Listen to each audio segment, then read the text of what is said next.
नमस्कार। मैं संतोष सिंह और आज से हम अपने YouTube चैनल पर एक खास कार्यक्रम की शुरुआत करने जा रहे हैं और उस कार्यक्रम का नाम होगा बात बिहार की। उस बिहार की जिसकी राजनीति कहीं जाकर ठहर सी गई है।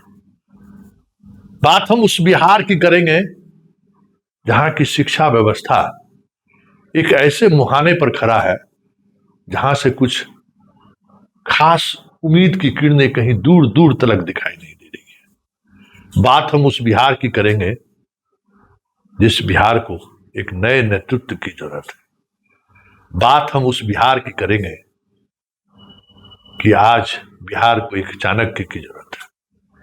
बिहार जहां खड़ा है, जहां डटा है, वहां आज भी एक दूर दूर संभावनाएं की छोटी सी किरण दिखाई दे रही है। चारों तरफ अंधेरा है, फिर भी कहीं दूर तलक एक रोशनी दिखाई दे रही है। हम इस कार्यक्रम के सहारे उसी रोशनी की तलाश करने जा रहे हैं, या यूं कहें उसी रोशनी के पास पहुंचने की कोशिश कर रहे हैं जो कहीं दूर टिमटिमा रहा है।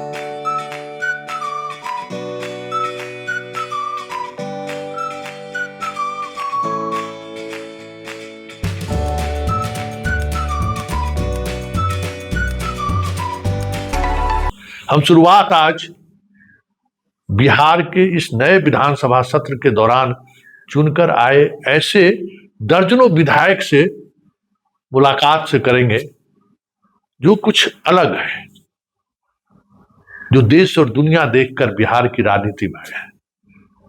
हमें लगता है कि बिहार विधानसभा के सदस्यों के रूप में इस तरीके के पढ़े लिखे लोग और समझदारी वाले लोग दशकों बाद चुनकर आए हैं और ये प्रयोग किसी और ने नहीं, नीतीश की पार्टी ने किया। हैरान करने वाली बात है, वो पार्टी जिसका नेतृत्व करता खुद अपने उस मनोदशा में नहीं है, उस समझदारी की दुनिया से काफी दूर चले गए हैं जिसके लिए नीतीश कुमार को याद किया जाता है। कुछ तो बात है, कुछ तो ऐसे लोग आज भी जदयू में हैं जो इस तरीके के नए चेहरे को जगह दे रहे हैं, ऐसे चेहरे जिससे बिहार के बदलाव की उम्मीद की जा सकती है। तो आज हम जदयू के ऐसे ही एक विधायक से आपको परिचय कराने जा रहे हैं। जी हाँ, एक विधायक ऐसा भी, यह विधायक इस्लामपुर से हैं। हालांकि इनके पिताजी भी राजनीति में थे, राजीव रंजन जी, लेकिन पुत्र हैं ये अलग बात है। लेकिन इस तरीके के लोग भी राजनीति में आए हैं, इसलिए इनके बारे में भी जानना जरूरी है। ये कौन है, इनकी क्या पृष्ठभूमि है और कैसे ये राजनीति में आए और अब राजनीति में आने के बाद ये सोच क्या रहे हैं, यह बिहार को लेकर इनकी समझदारी क्या है, कैसा बिहार ये बनाना चाहते हैं। नाम इनका रुहेल रंजन है। ये बीआईटी मिश्रा से ग्रेजुएशन की डिग्री हासिल की है और उसके बाद ये कैलिफोर्निया के सेंट जोस स्टेट यूनिवर्सिटी से वित्त फिनांस में एमबीए इन्होंने किया है। साथ ही इन्होंने स्टैनफोर्ड यूनिवर्सिटी पोलो ऑल्टो में उन्नत परियोजना प्रबंधन अध्ययन से के माध्यम से इन्होंने वहां भी अध्ययन किया है। मतलब वर्ल्ड लेवल पे इनको एक अलग तरीके के पढ़ाई का अनुभव है। दुनिया में कैसे लोग खास करके बिजनेस व्यापार, कैसे लोग आगे बढ़ रहे हैं, उनकी समझदारी क्या है, बिजनेस का स्किल क्या है, उस पर इनका मतलब अच्छी पकड़ है। तो आज हम इन्हीं से बात करेंगे को विधायक क्यों बने और साथ ही विधायक बनने के बाद बिहार के बदलाव में या बिहार के बदलाव को लेकर यह सोच क्या रहे।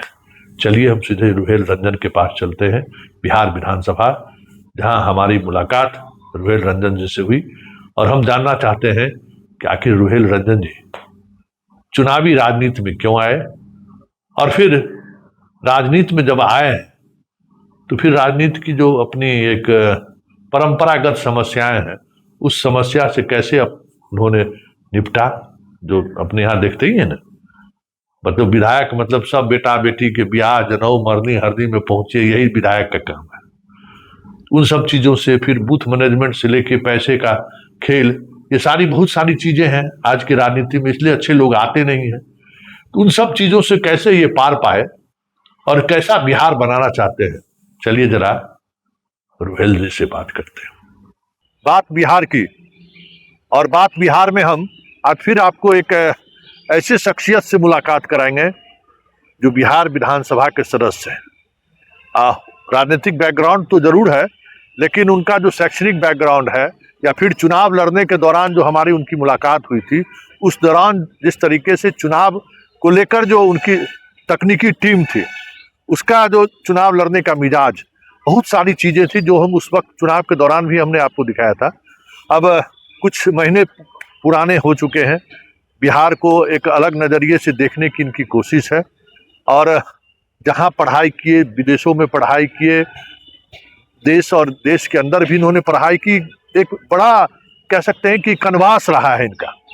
राजनीतिक तौर पे हम नहीं बात कर रहे हैं, हम शैक्षणिक तौर पे कर रहे हैं, और एक उस लेवल की हम बात करें, आईक्यू के लेवल पर करें, जो अमूमन बिहार के विधायकों में बहुत कम देखा गया है।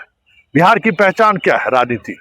हम राजनीति खूब करते हैं, लेकिन बात बिहार की कभी नहीं करते। इसलिए अब हम बात बिहार की करें।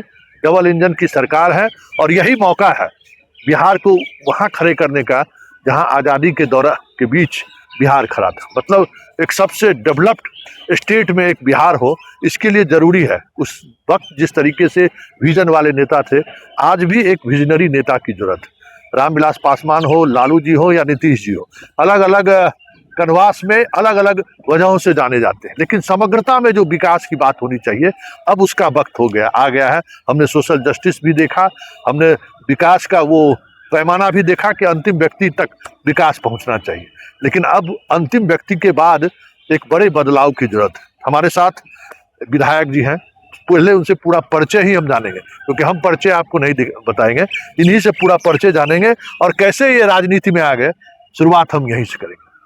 जी प्रणाम। नमस्कार। नमस्कार जी, मेरा नाम रुहेल रंजन हुआ। मैं इस्लामपुर विधानसभा, जो कि नालंदा जिला में पड़ता है, वहाँ से जनता दल यूनाइटेड यानी एनडीए से विधायक इस बार 2025 नवंबर में चुन करके आया हूँ।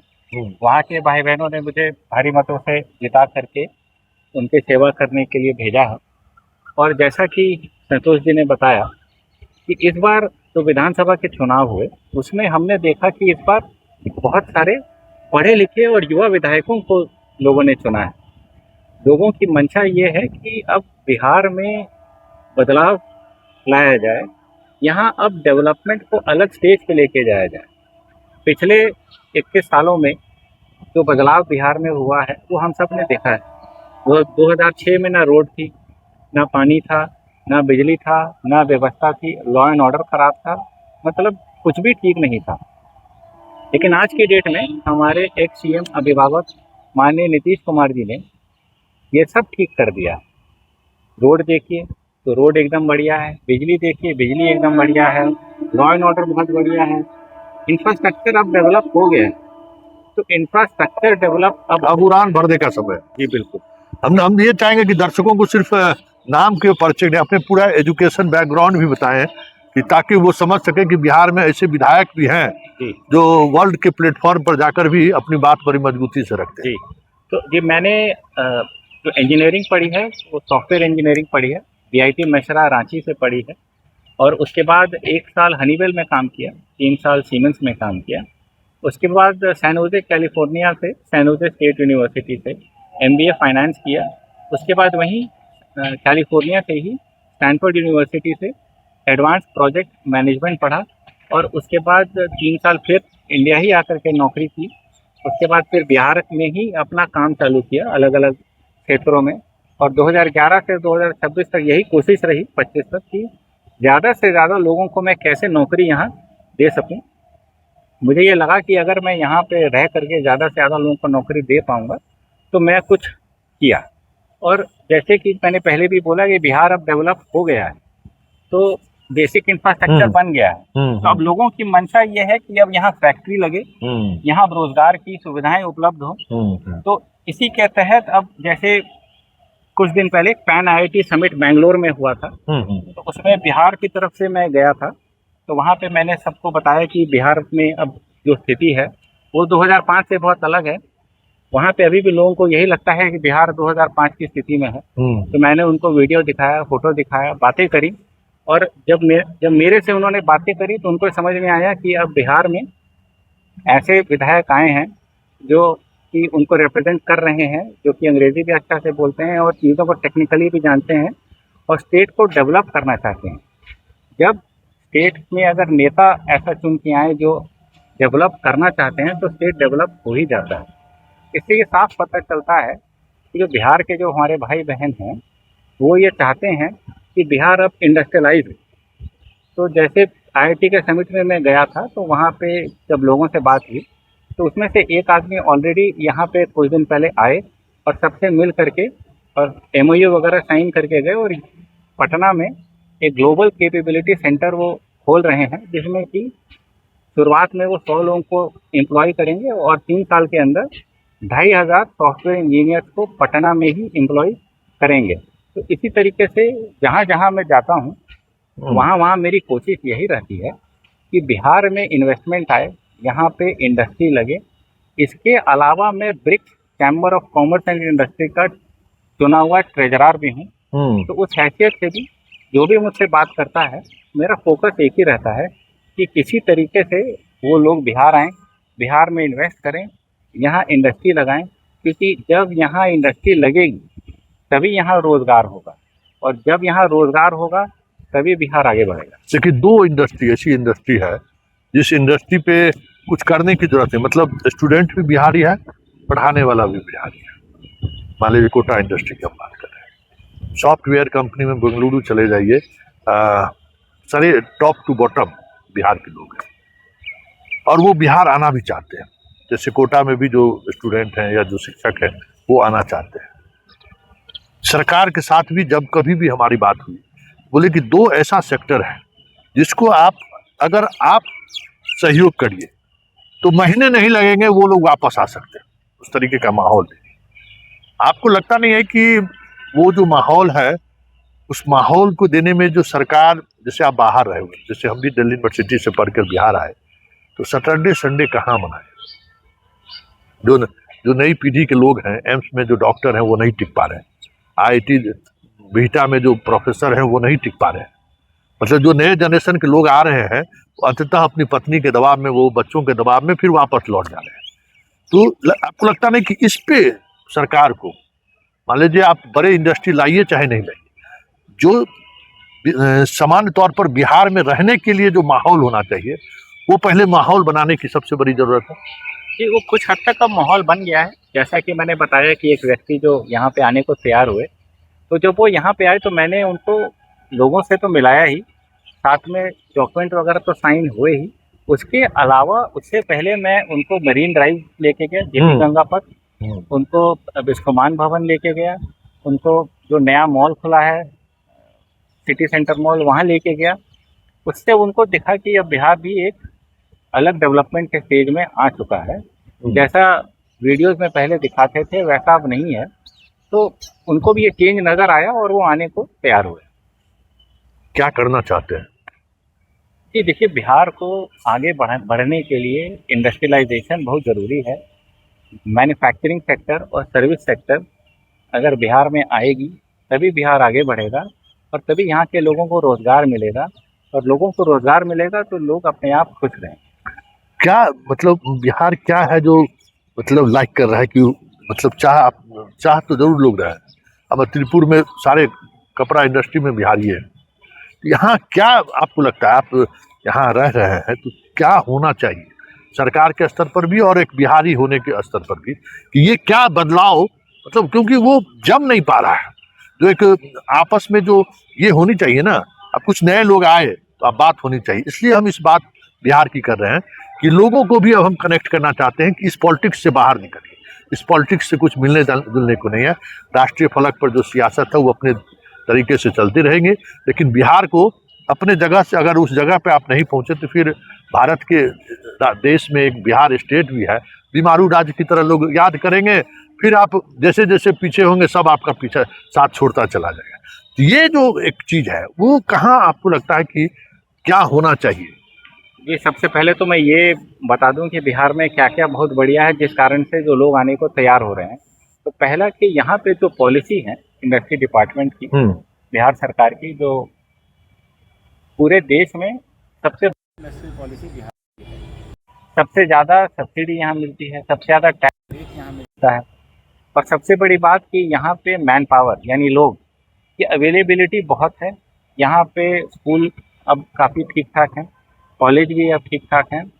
तो हर साल लाखों बच्चे ऐसे हैं स्कूल और कॉलेज पास आउट करते हैं और जो कि नौकरी करना चाहते हैं। इससे कोई भी इंडस्ट्री यहाँ आती है तो ये देखती है कि हर साल कितने बच्चे अवेलेबल हैं जो काम कर सकते हैं। इसके साथ साथ यहाँ पर सब कुछ ग्रीन फील्ड यानी कि कंपटीशन कम। कोई भी आप इंडस्ट्री लगाइए तो उस इंडस्ट्री में अभी कंपटीशन नहीं है। किसी भी सेक्टर में कंपटीशन होने के लिए कम से कम 10-12 इंडस्ट्री होती हैं, तब प्राइस का कंपटीशन होता है। बिहार में आज की डेट में भी छड़ जैसी चीज़ भी इंपोर्ट होती है दूसरे राज्यों से, और ट्रांसपोर्टेशन तो कॉस्ट लगता ही है। तो अगर यहाँ पे छड़ का फैक्ट्री लगाइएगा तो ट्रांसपोर्टेशन कॉस्ट का आपको ऑटोमेटिकली फ़ायदा मिलेगा और उतना ज़्यादा मार्जिन पे आप छड़ बेचिएगा। तो यही सब चीज़ें समझा करके हम लोग कोशिश करते हैं कि जितने भी लोग हैं वो बिहार आएँ। और अमूमन मैंने ये देखा कि जो बिहारी लोग जो बाहर रहते हैं, आप वहाँ जाएं तो बेचारे खुद आपको कांटेक्ट करते हैं कि हम कैसे बिहार वापस आ सकते हैं, हम कैसे इंडस्ट्री खोल सकते हैं। जैसे बेंगलोर में अभी गया था तो एक इसरो के साइंटिस्ट थे जो अभी जस्ट रिजाइन किए हैं, नोटिस पीरियड में हैं, और उन्होंने बताया कि वो बिहार में आकर के एक डिफेंस का स्टार्टअप खोलना चाहते हैं। तो उसके लिए भी हमने उनकी डिपार्टमेंट में पूरी बात कराई और वो यहाँ पे आने को तैयार हैं। तो ऐसे ऐसे छोटे कदमों से ही हम लोग आगे बढ़ते हैं। और मेन जो हम लोगों का बिहार में इशू आज के दिन में है वो ब्रांडिंग का है। लोग बिहार को अभी भी वही समझते हैं जो वो टीवी के सीरियल में और सीरीज में, वेब सीरीज में जो देखते हैं। बिहार ऐसा अब नहीं है। अब लोग अगर फेसबुक और ट्विटर और इंस्टाग्राम चेक करें आज के लोगों का, आज के युवाओं का, तो वो देखेंगे कि बिहार में अब पूरा डेवलपमेंट हो गया है, रोड बढ़िया है, बिजली बढ़िया है, पानी है। तो ये सब होने के बाद अब तो इंडस्ट्रियलाइजेशन का समय है। तो इसलिए हम सबको यही कोशिश करनी है कि ब्रांड बिहार को सुधारा जाए और ये बताया जाए कि बिहार अब कैसा है, और ना कि ये देखा जाए कि बिहार 2005 में कैसा था। चलिए, 2005 के बिहार में और 2026 के बिहार में जो फर्क दिख रहा है वो देश के सामने दिखाई दे, ये बहुत जरूरी है। ये एक बात बिहार में एक बड़ी बात इन्होंने कह दी। उस नजरिए को बदलना है जो नजरिया आज भी बिहार के विकास में बाधक है, और वो नजरिया हम आप सभी बदल सकते हैं। मतलब बिहार के 14 करोड़ आबादी जो हम जात धर्म मजहब में उलझे रहते हैं, राष्ट्रवाद और क्या क्या बातों में हम लोग उलझ कर अपना समय जाया करते हैं, सोशल मीडिया पर भी और समाज के बीच भी। लेकिन जो बदलाव हुआ है अब उस बदलाव की भी चर्चा होनी चाहिए। चलिए इस हाँ। मैं एक चीज़ और कहना चाह रहा था, जो आप अभी कह रहे थे कि जात की जगह अब काम की बात करनी चाहिए। तो हम लोग जात डिस्कस करने के बजाय अगर ये डिस्कस करें कि बिहार की सेमीकंडक्टर पॉलिसी कैसी है जो कि देश की बेस्ट है। तो केंद्र सरकार 50% सब्सिडी देती है फैक्ट्री लगाने पे। मान लीजिए आपने 1000 करोड़ की फैक्ट्री लगाई सेमीकंडक्टर की बिहार में, तो 500 करोड़ केंद्र सरकार पैसा देगी और बिहार सरकार ऊपर से 300 करोड़ और देगी। यानी कि 1000 करोड़ की फैक्ट्री 200 करोड़ में आपको लग के मिल जाती है। तो हम लोग को ये डिस्कस करना चाहिए कि पॉलिसी कैसी है, आगे और क्या पॉलिसी बननी चाहिए और किन पॉलिसी से बिहार आगे बढ़ सकता है, और ना कि ये डिस्कस कि उनका जात ये है उनका जात ये है। उस चीज़ से अब आगे बढ़ करके आगे आने वाले जनरेशन की भलाई के लिए, उनके उत्थान के लिए हमको अब काम पे और पॉलिसी पे ध्यान देना चाहिए। चलिए, काम पर और पॉलिसी पर ध्यान देने की जरूरत है। हमारी ये कोशिश जारी रहेगी कि बात बिहार में बिहार का मिजाज बदलना है। जब तक मिजाज नहीं बदलेगा तब तक बिहार नहीं बदलेगा। चलिए, इस कार्यक्रम को यही खत्म करते हैं। फिर किसी न किसी इसी तरीके की शख्सियत से मुलाकात का ये सिलसिला जारी रहेगा। फिलहाल इजाजत दीजिए, नमस्कार।